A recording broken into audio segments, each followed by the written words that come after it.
Hey, brand builder, Rory Vaden here. Thank you so much for tuning in to listen to this interview.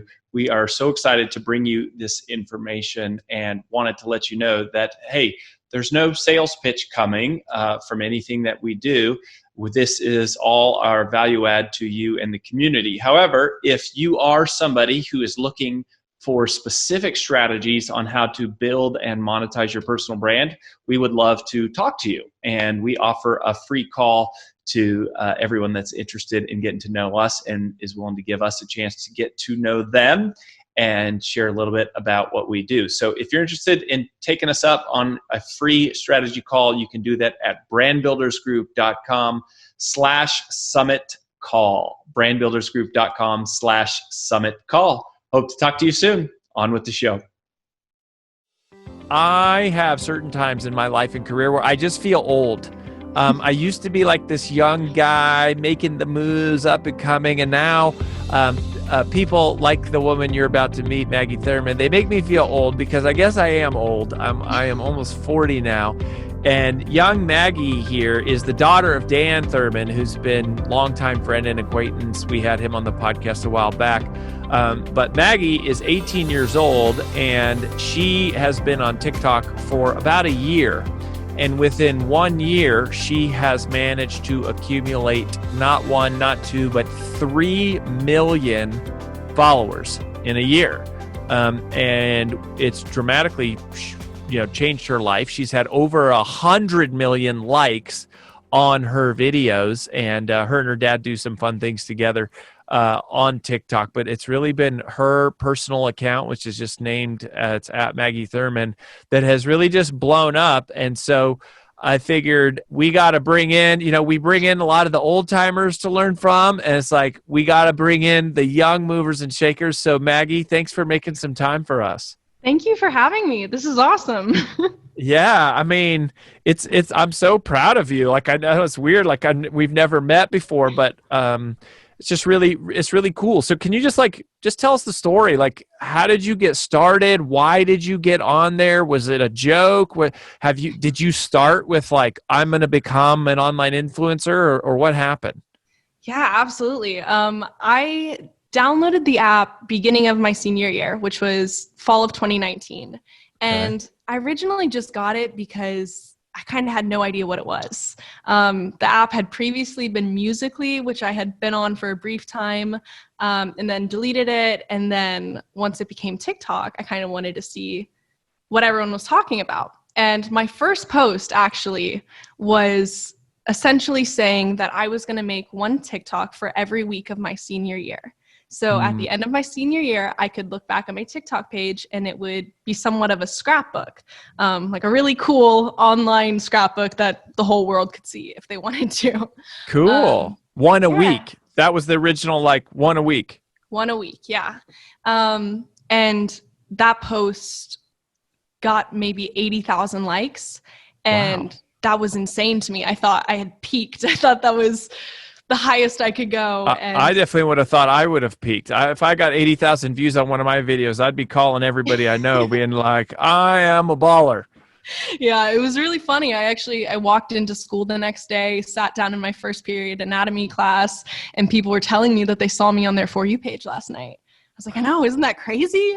And so from there, I got a little bit of a following. I think I got about 15,000 followers of people who they didn't know me at all, but they were interested in seeing my senior year. And a few weeks later, I kept doing the one-a-day TikTok. I did a TikTok dance with my dad to Fergalicious. And that TikTok blew up. I think it has 3.5 million likes at this point. A few, maybe like 20 million views or something, not sure. But it was all over TikTok. I saw it on Twitter. I saw it on Instagram. And that is what really kind of gave my page a lot of traction. And from that, I got a few 100,000 followers. I think I was at 400,000 or something. And then I just kept going about doing TikToks every week for my senior year. My dad was in a lot of them just because we genuinely had so much fun doing this. My dad travels a lot, or he did before COVID for his job. He's a motivational speaker. And so even when he would fly home really late at night and only have a day here, he would make time to learn a dance, and we'd go do a dance. And it was just this really cool thing that the two of us had. And then I'd say where it really changed was quarantine. So hold on a second. So pause right there. When was so you originally were going to do one a week, but then you started doing one a day?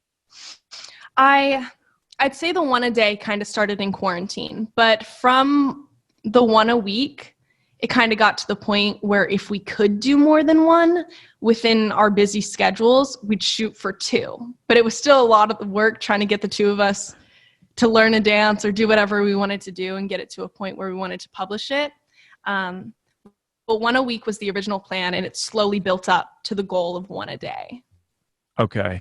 And so then have you been doing one a day, like consistently? Been trying to. It's a little different with college now, I will say.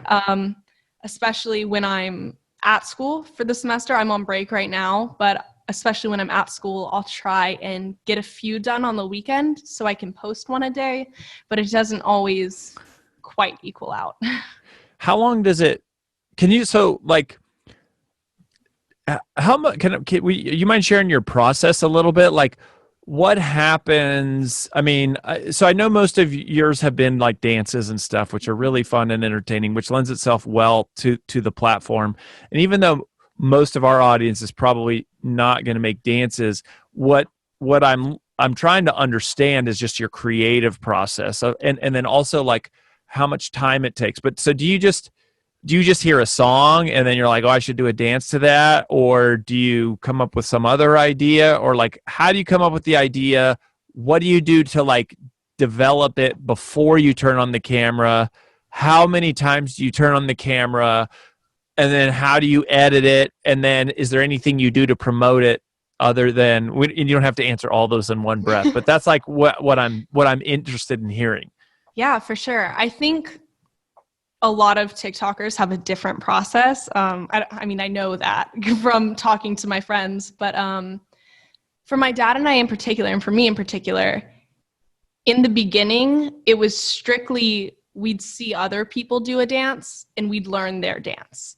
And the learning process, he's gotten a lot better. He's gotten a lot better at learning them quicker, but sometimes we would learn for 2 hours and then go shoot a TikTok, and we're both not perfectionists, but we want our product to be as good as it can be. And so we've had times where we've been filming. And you were a cheerleader, right? When you were in high school. So you, and yeah, for those of you that don't know her dad, Dan Thurmon, I mean, he's acrobat, and top of being insightful and inspiring and amazing, he's also an incredible acrobatic performer and juggler and physical specimen of a man, dancing around and stuff. So you guys have a little bit of athletic talent, and so you're putting that to work.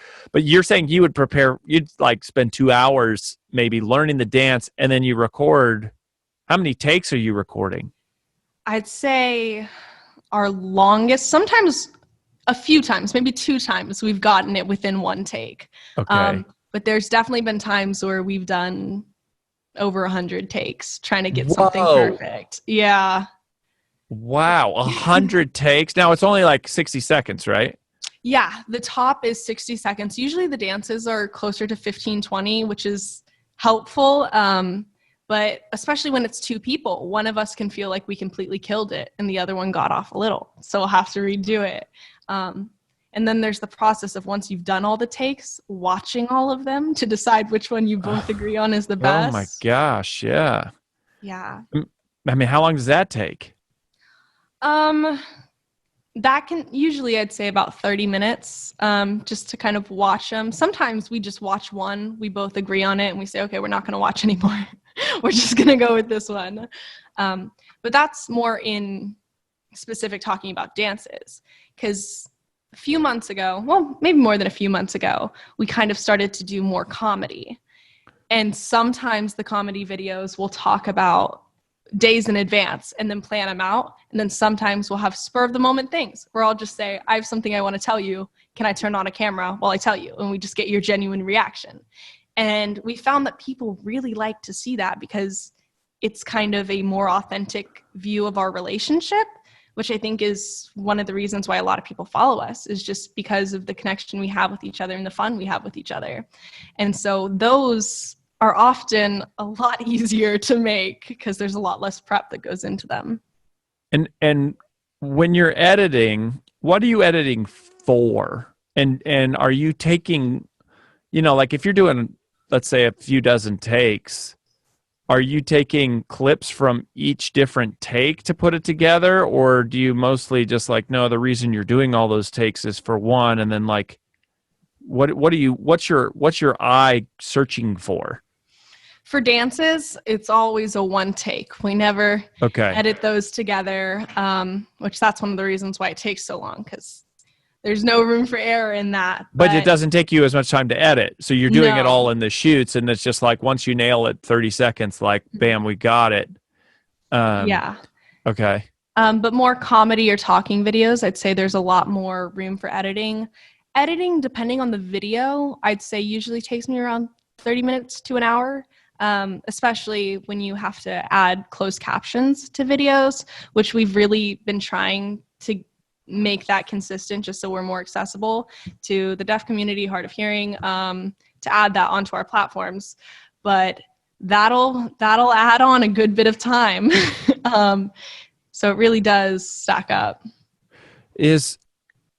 And are you, so the non-dance videos, like I know a lot of the videos you do with your dad, you do as a team, but you do a lot of them by yourself too. And here's the other thing I was trying to figure out. The music that you actually hear on TikTok, that's not really the music. Like when you do the dance, is that music is playing?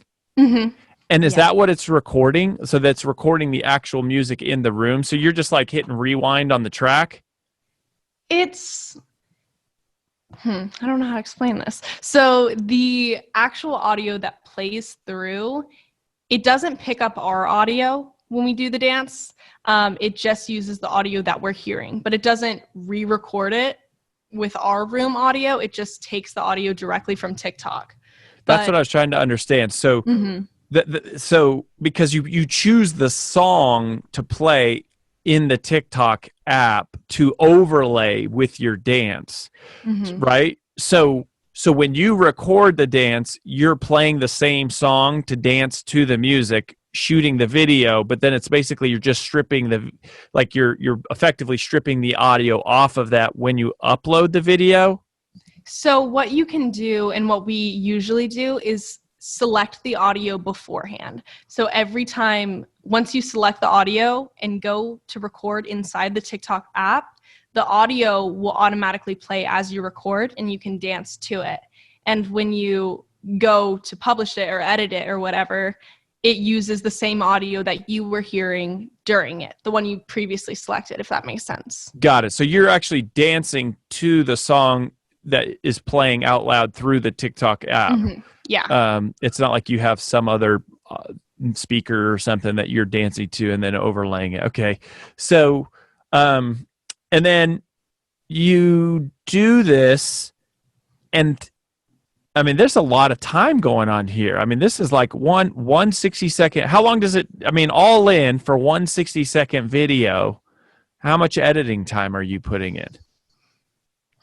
I'd say 30, 45 minutes. Maybe an hour with closed captions. Okay. Now that's just the editing, right? But the whole like researching the dance, learning the dance, shooting the takes, then editing, you're talking about 3 hours per 1 minute of video? Depending on the style, yeah. Like I said, sometimes it's very spur of the moment things, or sometimes we immediately get a dance if it's easier and we can knock that out in 20 minutes. But there are certain times when we really want to shoot for a hard dance or go for a concept that requires a lot of editing, and it just takes more time. And are you kind of like, so you kind of built the platform on dance, but now you've mentioned like you've gotten more into comedy. Has your audience have they received that pretty well? Not as well? Not at all? More than dance? Because that's, and are you, like, what's the balance in terms of you're still doing dance videos, but now you're doing these like sketch comedy kind of skits? Yeah, I'd say they received it very well. Okay. It's one of those things, kind of like I said, where it's an even more genuine look at our relationship, because it's us communicating with each other, it's us joking with each other, which does play through in a lot of dances, but it's kind of another aspect of that. And yeah, I think people really appreciate seeing the other side of our relationship. And honestly, I think it has done better performance-wise than a good bit of our dances, which is interesting because we used to be so specifically just dance TikToks, but it's really nice to be able to do both. Yeah, and the way you describe this is basically like, you and your dad it's the epicenter of this. It's not an ancillary thing. It's like it's the relationship between the two of you that kids and parents, like whoever's watching, they enjoy, and it's endearing to see your relationship together. And you think that that's part of the secret sauce. Yeah, no, for sure. I mean, what I've always kind of strived for with my TikTok is I want it to be genuinely me, and a huge part of my life is my family. And so I think that plays through on my TikToks because they mean so much to me. They are truly, I mean, my parents are some of my best friends. And so it's really easy for that to show through on my page. And I think people really appreciate that. Yeah, well, I mean, that's awesome. The idea of a teenager being best friends with their parents is, I mean, that's like AJ, my wife. So my wife is also my business partner, and that's like her dream, is just that our kids would grow up to like want to just be our friends. So I could see why a lot of people tune in to watching that, because it's kind of rare, really. And coming back to the videos, do you feel like you're able to predict which ones will go viral? Is there certain things that you see like, oh, I know this one's gonna go well because of this, or not really? Is it a total like toss up every time?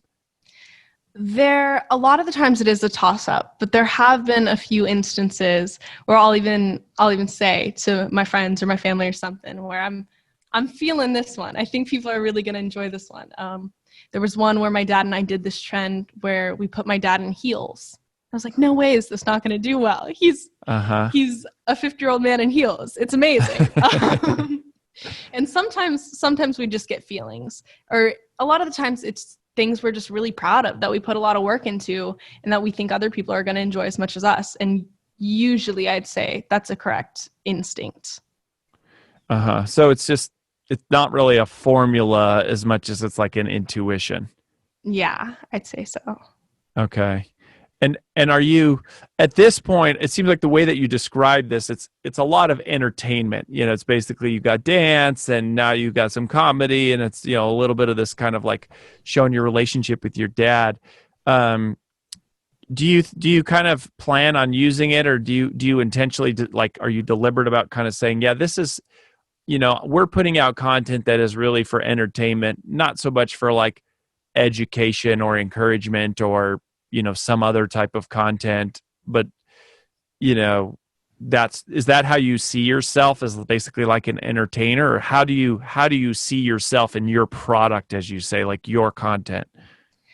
I'd say as much as it is entertainment, it has also become somewhat of a business. For me in particular, over the past, I'd say about 6 months, I signed with some management, and we've been working together where it really has become a business. I make my living off of it, which is really cool. But I'd say overall, what I've come to know about the TikTok app is it can be very full of negativity. I've seen a lot of my friends struggle with that. I've struggled with that. And with the platform I've been given, like I said, I didn't really start out on TikTok with the intention to become an influencer. I wanted to have fun. And over the time, kind of realize what I've been given.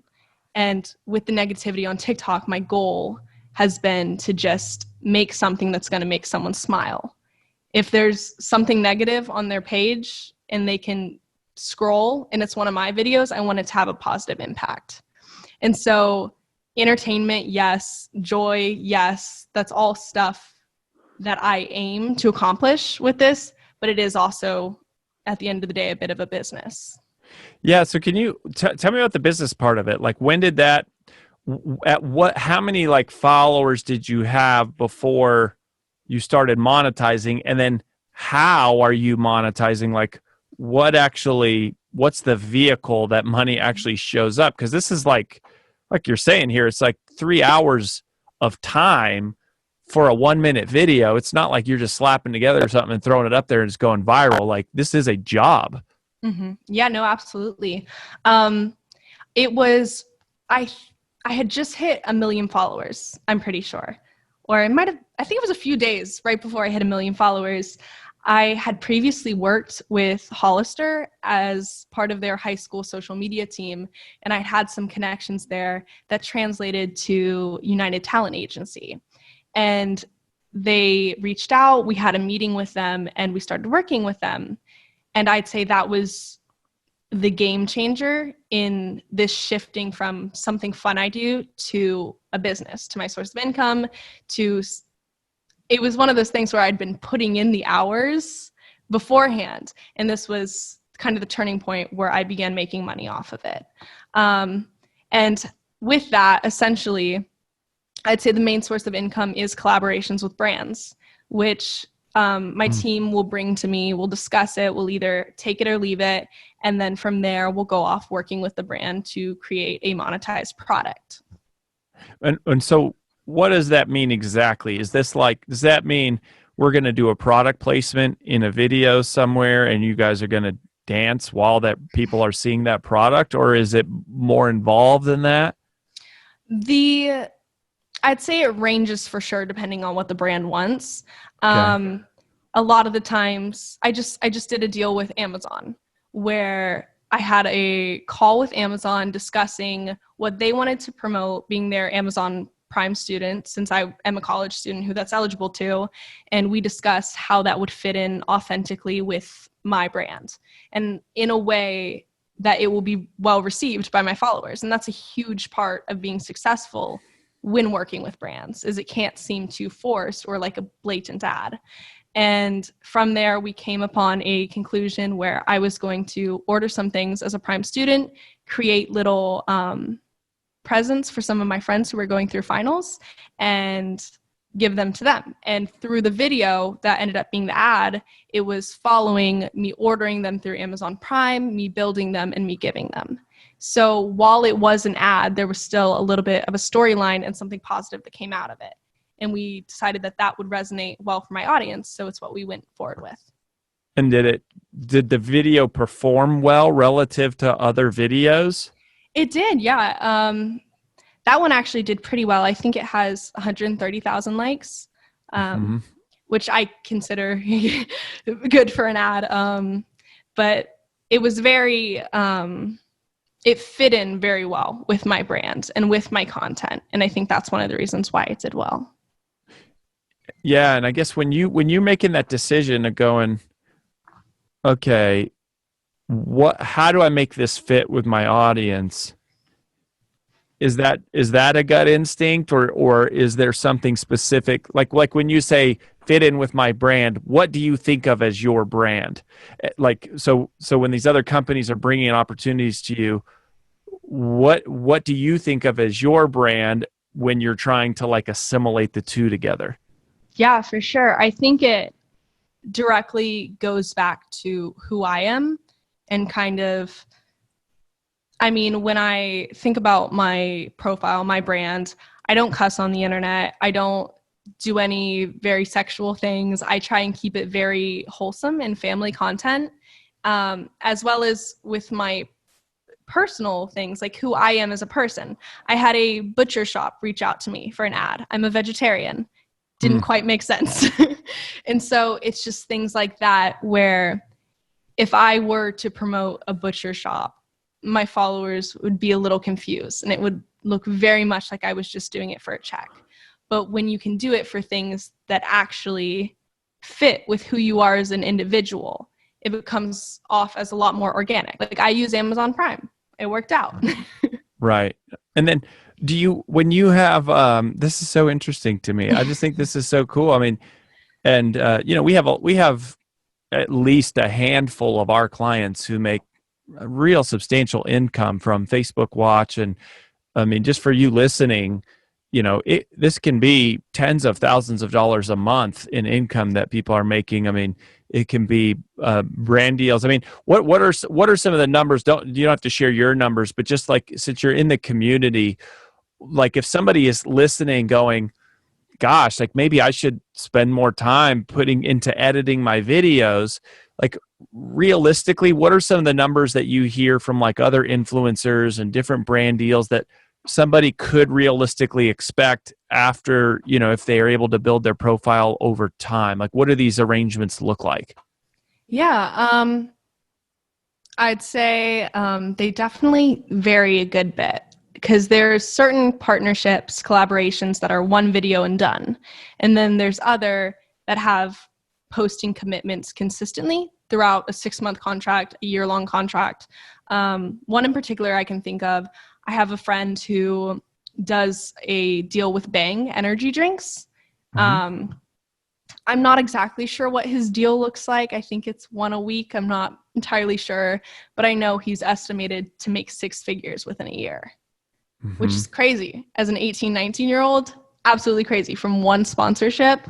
From individuals, I've heard of people making between 2 to, I think this was a much bigger influencer than myself, but somebody made like $80,000 off of one video. Mm-hmm. It's absolutely mind-blowing.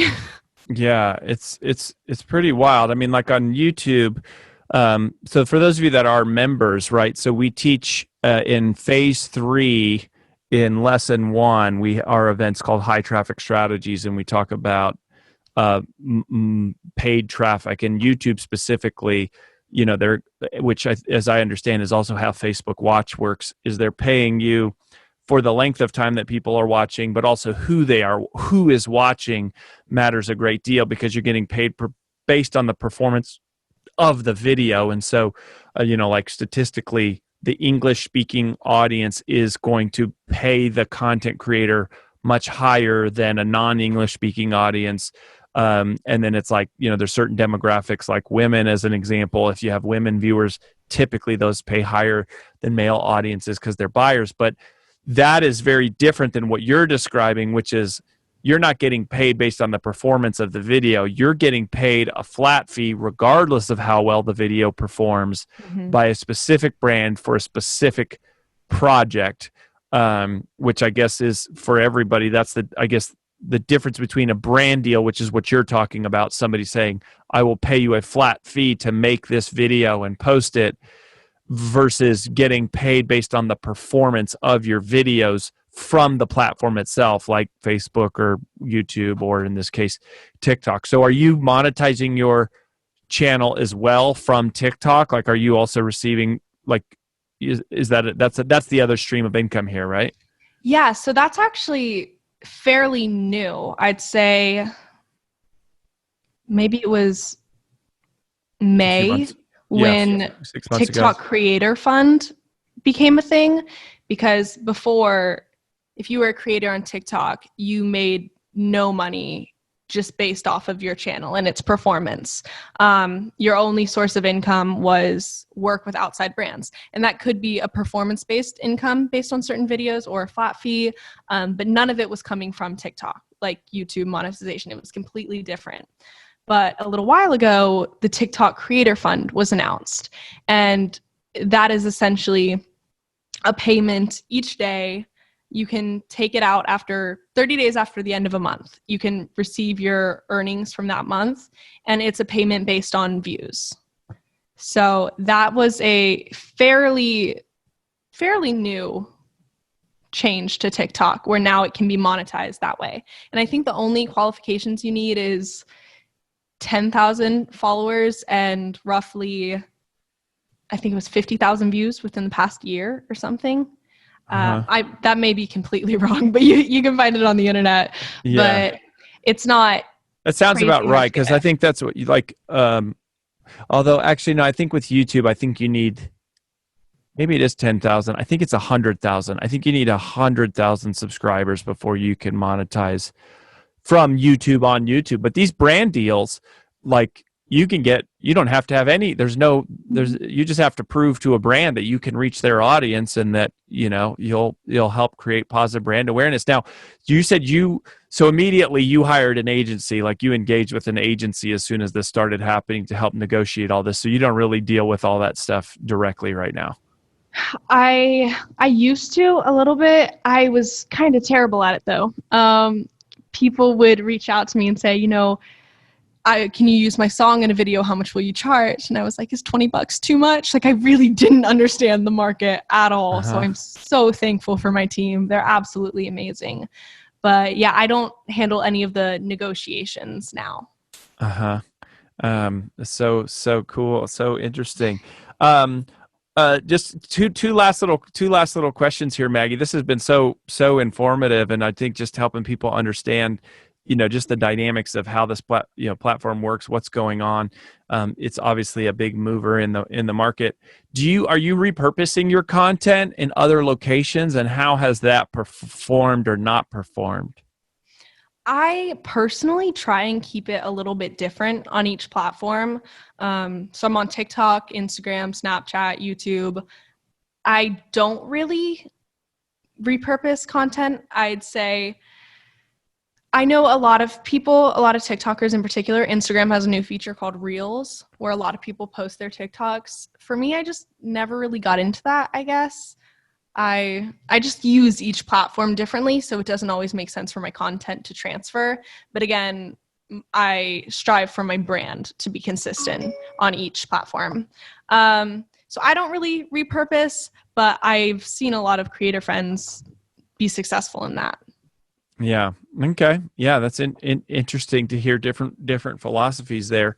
And then here, my last little question for you is, certainly you're dealing with your volume, you're dealing with some number of haters and trolls and the negative comments. And we know that no matter what type of content you're putting out there, that's going to show up. And I have to think, even though your videos are awesome and hilarious and entertaining, I have to think that you're getting, some number of hateful comments. So how do you handle those? And what's been your outlook on dealing with those? Absolutely. I think there was definitely a learning curve to it. I think I used to take things a lot more personally than I do now, because honestly though, at the beginning, I didn't receive hate for a good long time. My dad and I used to joke that our pages were just an enigma because people weren't mean to us for a long, long time. But as we both got bigger on the app, we did receive more negative comments. And honestly, I every time I receive that, I really, it sounds so like textbook, but I kind of have to ask myself a few questions when receiving the negativity. I have to think in my mind, did I do something wrong? Is there a reason I'm getting negativity? Do I need to change something? Or are these people just not my demographic? Are we not people who would get along in real life? Are we just different? You know what I mean? Like, you're not going to get along with everyone you meet. And you meet a lot more people on TikTok than you do in everyday life. It's okay for everyone not to like you. And also just realizing that people are hurting everywhere. And it's so easy to take that out on someone who you don't really even understand. I think a big problem and why there's so much hate on social media is that people don't necessarily think of influencers as real people to an extent. They're someone they see on their screen. That's why when I meet people, a lot of the times they'll say things like, "Oh, you're so much different," when I'm really kind of exactly the same. It's just me in person. Like, I'm a real person. People always think I'm taller than I am. That's kind of off topic, but it's just like something where people don't know you entirely. And so when you're less of an actual person to them, it's a lot easier for them to be mean to you. And honestly, at the end of the day, my rule that I've kind of told my family is, at the end of the day, if I'm proud of the content, then I'm going to post it. I'm going to leave it up. If it doesn't perform well, but I'm proud of it, I'm going to leave it up. And if people don't like it, but I'm proud of it, and I think it's a reflection of who I am, then I'm going to leave it up. And I think that's just something I've had to learn by is you can't judge things based off of numbers because the algorithm's always going to change. Certain people aren't going to like it. And you really have to kind of be your own moral compass on things. I love it. Maggie Thurmon is who you're listening to. Maggie, where should people go? I mean, obviously Maggie Thurmon on TikTok is one place they can find you. Is there anywhere else that you would direct people if they want to connect with you? Maggie Thurmon on Instagram, Snapchat, and YouTube. Nice. Well, thank you so much for this, Maggie. Thanks for just, your transparency here and sharing with us how all this stuff works and for your encouragement and your entertainment and making the world a happier, more joyful place, especially in a year that's been pretty dark for a lot of people. It's great to know that there's positive content out there that is spreading and that it's given you resources to make a bigger impact in the world. So we wish you the very best, my friend. Thank you so much.